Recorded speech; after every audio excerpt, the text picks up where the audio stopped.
ছোট পর্দায় মুগ্ধতা ছড়িয়ে সিনেমায় নাম লিখিয়েছেন সাবিলা নূর। অভিষেকেই সঙ্গী ঢালিউড মেগাস্টার শাকিব খান। এরই মধ্যে প্রকাশ পেয়েছে শুটিং সেটের কিছু ফুটেজ, যেখানে নায়িকা সাবিলাকে দেখে নেটিজেনরা অনেকেই মুগ্ধ।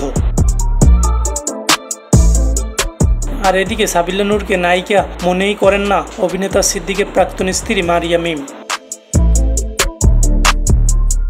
এক সাক্ষাৎকারে মারিয়া মিম বলেন, আসলে সাবিলা নূরকে ঠিক নায়িকা মনে হয় না। সে কিভাবে ফিল্ম করছে এটা আমার মাথায় আসে না, মানে নায়িকা হিসেবে ওকে মানায় না। যখন প্রথম সংবাদে ওর নাম এলো, আসলে কি হয় সাকিবের নায়িকা হবে মারিয়া মিম বা অন্য কেউ, কিন্তু ওর নাম আসবে এটা আমি সিরিয়াসলি কখনোই ভাবিনি।